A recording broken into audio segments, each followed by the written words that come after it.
¿Alguna vez te has preguntado si es posible ver el futuro? A lo largo de la historia, los humanos, desde luego, han deseado poder hacerlo. Pero para la mayoría, eso es cosa de místicos y adivinos, ¿verdad? La idea de que exista alguna forma real de echar un vistazo al futuro suele quedarse en el terreno de la superstición. Pero, ¿y si realmente fuera posible? ¿Y si ya estuvieras viendo partes del futuro, aunque solo fueran fragmentos? ¿Y si el tiempo pudiera observarse como un todo, con pasado, presente y futuro coexistiendo? Tranquilo, no te preocupes, esto sigue siendo un vídeo de Astrum. Mi intención inicial era que este fuera el último episodio de mi serie sobre la teoría unificada del todo. Pero mientras preparaba la mejor forma de mostrar cómo las cuerdas podrían explicar los principios de la relatividad especial, decidí mirar más de cerca y me di cuenta de que habían implicaciones realmente alucinantes de la relatividad que chocan frontalmente con nuestra forma de entender el presente, lo que realmente existe en el ahora. Y eso había que abordarlo primero, porque resulta que puede que ya estés viendo fragmentos del futuro, y ha llegado el momento de explicarlo con otro de mis diagramas. Soy Rafael González y estás viendo Astrum, y para comprenderlo todo es hora de poner bajo la lupa el tiempo, el espacio y la relatividad. No solemos pensar en la relatividad de la forma que voy a mostrarte ahora, pero es fundamental que mejoremos nuestra comprensión intuitiva de este tema, porque si no lo hacemos, cualquier intento de explicar el por qué ocurre realmente la relatividad especial no tendrá ni pies ni cabeza. Además, seamos sinceros, ¿a quién no le gusta que le revienten un poco la cabeza con rarezas cósmicas de vez en cuando? Seguro que has oído hablar de la relatividad especial, y puede que incluso creas que más o menos la entiendes. Cuando un objeto viaja a una velocidad lo suficientemente alta, el tiempo se ralentiza para él. Al menos, eso es lo que ve un observador externo que está en reposo. Sin embargo, para el objeto en movimiento, el tiempo parece ir a la misma velocidad de siempre. Esto se conoce como dilatación temporal. Y aquí viene lo curioso: si tú viajases a la velocidad de la luz, desde tu punto de vista todo iría normal, pero el resto del universo parecería ralentizarse. Es como si cada parte del universo pensara que la otra parte es la que va más despacio. Y claro, eso suena a locura, porque parece que el universo no debería funcionar así, pero lo hace. Porque al parecer, esta es una de las reglas fundamentales del cosmos. La velocidad con la que un objeto se mueve a través del tiempo depende únicamente de la posición relativa del observador.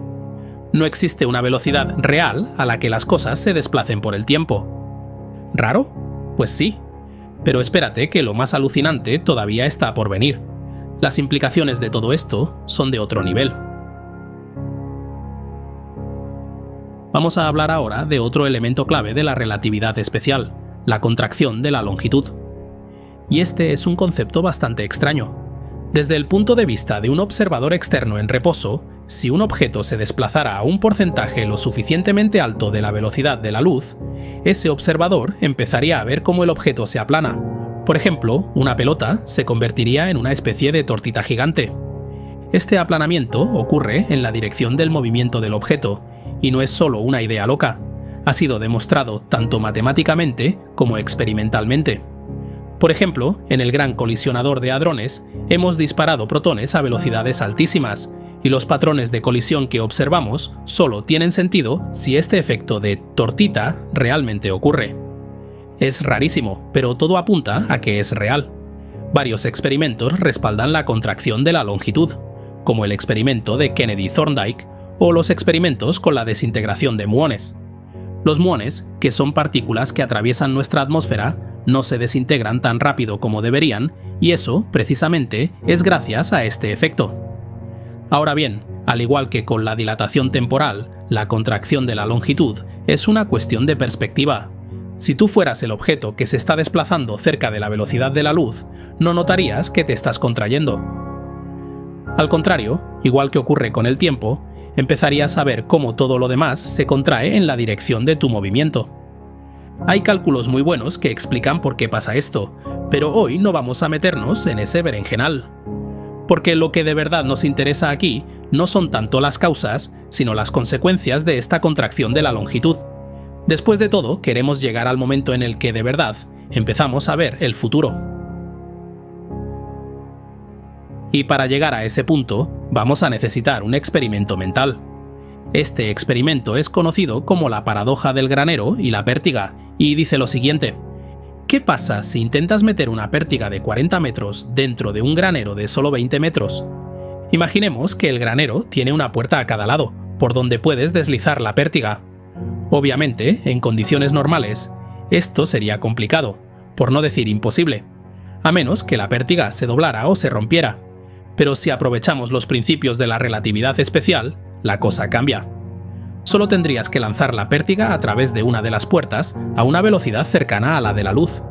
Vamos a suponer por un momento que puedes hacer eso, y voilà. Si va lo suficientemente rápido, entra en juego la contracción de la longitud y la pértiga se acortaría justo hasta esos 20 metros necesarios. Encajaría en el granero, aunque solo sea durante una fracción diminuta de segundo, justo antes de salir disparada por el otro extremo. Objetivo conseguido. De hecho, si fueras lo bastante rápido, incluso podrías cerrar y abrir ambas puertas del granero justo mientras la pértiga está completamente dentro, demostrando, sin lugar a dudas, que ha estado entera dentro del granero, aunque solo fuera durante un nanosegundo. Pero, ¿qué ocurre desde el punto de vista de la pértiga? Recuerda lo que dijimos antes: los objetos que viajan a gran velocidad no perciben que ellos se contraen, sino que todo lo demás, el universo entero, se contrae en la dirección de su movimiento. Y aquí es donde aparece el problema. La pértiga seguiría viéndose a sí misma como una pértiga de 40 metros, jamás como una de 20. Y lo que es peor, ahora quien se contrae es el granero. Desde la perspectiva de la pértiga, el granero ya no mide 20 metros, sino 10 metros. Entonces, ¿cómo narices va a caber una pértiga de 40 metros dentro de un granero de 10, con ambas puertas cerradas? Parece totalmente imposible. Esto debería acabar con la pértiga destrozada, las puertas arrancadas y vamos, un desastre. Pero ese no es el caso, al menos no desde el punto de vista del granero. Así que, ¿cómo pueden dos observadores ver el mismo evento y percibir cosas completamente distintas? Hemos entrado en un estado de superposición cuántica donde la pértiga está dentro y fuera del granero a la vez. ¿Estamos a punto de dividir el universo en distintos multiversos? ¿Está equivocada la relatividad especial? No, lo que está mal es nuestra percepción de la realidad. Hay una explicación para todo esto, pero no te va a gustar. Atento, porque según la relatividad, esto es lo que realmente pasaría desde el punto de vista de la pértiga. La pértiga entra al granero, como cabría de esperar, y entonces, ¿ahí? ¿Lo has visto? Puede que sí. Pero, ¿qué es exactamente lo que acabas de ver? Acabas de presenciar un ejemplo del mito de la simultaneidad. Y sí, esto es real, según la relatividad especial. Los eventos que ocurren al mismo tiempo desde un punto de vista no son simultáneos desde otro. Y para que quede claro, esto no es simplemente un efecto óptico porque la luz tarde en llegarnos. Si solo estuviéramos hablando de un retraso en la llegada de la luz, veríamos el evento más cercano primero y el más lejano después. Pero esto va mucho más allá. Aquí ocurre justo al revés. En este caso y desde el punto de vista de la pértiga, el evento que está más lejos en el espacio ocurre primero y el evento más cercano ocurre después. En otras palabras, esto no es simplemente un juego de luces, ni un efecto visual. Es la prueba de que aquí está pasando algo mucho más profundo, que es exactamente lo que está ocurriendo. Cuando leí esto por primera vez, me dejó totalmente descolocado. Me parecía que iba en contra de cualquier lógica, pero cuanto más lo pensaba, más sentido empezaba a tener. Basándome en cómo entendemos el universo, empezaban a surgir implicaciones realmente alucinantes. Y no te preocupes que no me he olvidado de eso de ver el futuro. Ya vamos a llegar a ello. Volvamos a observar lo que está pasando aquí, pero esta vez vamos a añadir un poco de color y a nuestro viejo amigo, un diagrama espacio-temporal en 4D. Espero que ya estés familiarizado con este tipo de gráficos, porque ya he hecho varios vídeos donde los utilizo. Pero si no, aquí tienes uno genial que hicimos sobre el tema. Échale un vistazo cuando puedas. Aún así, hagamos un pequeño repaso. Imagina que todo el espacio se ha aplastado en una única línea, colocada en la parte inferior del gráfico. Mientras tanto, el movimiento de un objeto a través del tiempo se representa en el eje vertical, hacia arriba. Aquí tenemos la línea temporal del granero, según su movimiento en el espacio y el tiempo. Desde el punto de vista del granero, no se está moviendo en el espacio, así que trazamos su línea recta hacia arriba. Solo se mueve en una dirección, hacia el futuro. He coloreado en el gráfico el momento en que se cierran y se abren las dos puertas del granero, cada una con un color distinto. Como puedes ver, están separadas en el espacio, pero ocurren al mismo tiempo, al menos desde la perspectiva del granero. Ahora sí, vamos con nuestra primera vista completa de este evento. Añadamos el recorrido de la pértiga. Cuando la pértiga comienza a moverse, entra en juego la contracción de la longitud, y su tamaño baja a 20 metros. Finalmente llega al granero, y entonces ocurren nuestros dos eventos.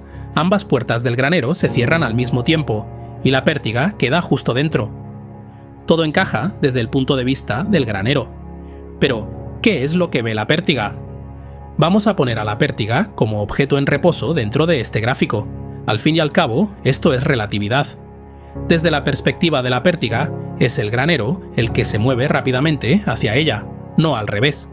Y esto facilita mucho más asignarle la contracción de la longitud al granero, que es exactamente lo que la relatividad nos dice que debería pasar. No podemos simplemente añadir el granero a este diagrama como si fuera un objeto paralelo a la pértiga. No funcionaría. El granero, ahora más estrecho, se cruzaría con la pértiga mientras ambas puertas se cierran y se abren al mismo tiempo, así que la pértiga no cabría. Pero ¿qué pasaría si inclinamos un poco el granero? Básicamente no es tan descabellado. Lo único que hemos hecho es girar ligeramente el primer diagrama sobre su eje. Y ahora la secuencia encaja. Con esta nueva orientación, la parte del granero que está más lejos de la pértiga es la primera en encontrarse con ella. La pértiga ve cómo la puerta naranja del fondo se cierra y se abre. Y luego, con el paso del tiempo y el avance del granero hacia la pértiga, el otro extremo de la pértiga alcanza la puerta azul que también se cierra y se vuelve a abrir. Gracias a este vector en el tiempo y el espacio, es posible que el granero no llegue a golpear ninguno de los extremos de la pértiga con sus puertas. El orden de los eventos es correcto. Desde el punto de vista de la pértiga, la puerta trasera del granero, la naranja, se cierra y se abre antes que la delantera, la azul. Esto es precisamente lo que debería ocurrir según la relatividad especial. ¿Pero te das cuenta de por qué esta configuración es tan extraña? Para mí, implica que el granero, mientras está en movimiento, no es simultáneo. Y aquí es donde dejamos la paradoja y entramos en mis propias reflexiones sobre ella. ¿Qué quiero decir con simultáneo? Me refiero a que normalmente esperamos que el granero exista como una entidad coherente, entera, en un solo instante de tiempo. Es decir, que todas sus partes ocurren al mismo tiempo, en el mismo ahora, aunque esté experimentando algo de dilatación temporal aquí y allá. Pero lo que ve la pértiga no es un granero que ocurra todo en un solo ahora. Una parte está adelantada en el tiempo y otra va por detrás. Y puedes ver ambas al mismo tiempo. El granero no es simultáneo, porque lo estás viendo repartido a lo largo de varios momentos en el tiempo. Puede que su longitud se esté contrayendo, pero el espacio dimensional que ocupa en el tiempo, desde tu punto de vista, parece estar creciendo. Y así no es como lo solemos pensar. Pero en un universo de 4 dimensiones, esta idea tiene un encanto lógico y elegante. Es como cuando un coche de carreras gira hacia la izquierda y su rueda derecha sobresale un poco hacia adelante. Pues aquí pasa lo mismo. Al movernos hacia la izquierda en nuestro diagrama espacio-temporal, la parte de ti que está más lejos de la dirección del movimiento se proyecta más hacia el futuro que la parte más cercana. Eso es pura geometría. Y para que conste, esto parece suceder con un gradiente a lo largo de todo el objeto en movimiento. Pensar así también ayuda a que la contracción de la longitud tenga mucho más sentido, conceptualmente. Piénsalo, si nuestra pértiga está en movimiento y la parte delantera de la pértiga está más atrás en el tiempo, mientras que la parte trasera está más adelante, entonces tiene lógica preguntarse: ¿dónde está exactamente cada parte de la pértiga en el espacio en ese momento concreto del tiempo? La parte delantera que está más atrás en el tiempo no ha avanzado tanto, así que está más atrás en el espacio, mientras que la parte trasera, que ya está más adelantada en el tiempo, ya ha avanzado más en el espacio. Por tanto, la parte trasera está más adelante. ¿Y qué obtienes cuando combinas una parte delantera retrasada con una trasera adelantada? Exacto, contracción de la longitud. Lo realmente sorprendente es que podemos ver todo esto en experimentos como el Gran Colisionador de Hadrones y en otros sitios. De alguna forma, estamos observando una especie de corte transversal del tiempo. Funciona, solo que parece que no debería hacerlo. Puede que todo esto te suene un poco a ciencia ficción, pero piénsalo bien. ¿Cómo crees que se vería un objeto que no existiera completamente en un mismo momento del tiempo? ¿Serías capaz de distinguirlo de cualquier otro objeto? Probablemente se vería igual que cualquier cosa, al menos hasta que una parte de ese objeto hiciera algo distinto, y entonces verías cómo el resto le sigue el ritmo, poco a poco. Que es justamente lo que estamos viendo aquí. Así que no es tan descabellado pensar en ello de esta forma, y de hecho ayuda bastante a nuestra intuición. Este es el estado de las cosas para los objetos en movimiento. O si nosotros nos estamos moviendo, es así como vemos al resto del universo. Y esto tiene implicaciones bastante alucinantes sobre lo que estamos viendo ahora mismo en el universo. Claro, esto solo aplica cuando los objetos se mueven a una fracción considerable de la velocidad de la luz. En el día a día, probablemente ni lo notarías. Y debido a las enormes velocidades necesarias, cuesta imaginar un escenario en el que puedas aprovechar este principio, aunque en teoría pudieras usar el cierre de la primera puerta del granero para predecir el futuro de la segunda. Después de todo, hay un límite en la velocidad a la que puede viajar la información, y este estiramiento del tiempo solo se vuelve perceptible cuando los objetos se acercan a ese límite. Y aunque he hablado del futuro del granero y del pasado del granero, quizás esa no sea la forma correcta de verlo. Porque para ti, todos esos eventos ocurren en el mismo instante, en tu ahora. Es el granero el que puede ver las cosas de forma distinta, con su propio ahora, donde cierra y abre sus puertas simultáneamente, y tú eres quien está desplegado a lo largo del tiempo. Todo esto me hace pensar en el universo de una forma completamente diferente. Espacio y tiempo son realmente una cuestión de perspectiva. Porque no existe una hora universal y absoluto. Solo existe tu propio camino y los caminos que otros objetos siguen en este espacio 4D. Y solo porque yo vea el tiempo de una forma en mi marco de referencia, no significa que en el tuyo funcione igual. En el tuyo, el tiempo podría ser simplemente más espacio. Así que, cuando por fin publique la parte 4 de mi teoría unificada del todo, ese será el extraño universo que intentaré explicar. Uno en el que el tiempo y el espacio son, de verdad, puntos de vista relativos. Deséame suerte. Un fuerte abrazo a los mecenas que me apoyan en mi misión de divulgar la ciencia. Suscríbete y deja un me gusta para apoyar el canal. Gracias por tu visita y nos vemos en el futuro.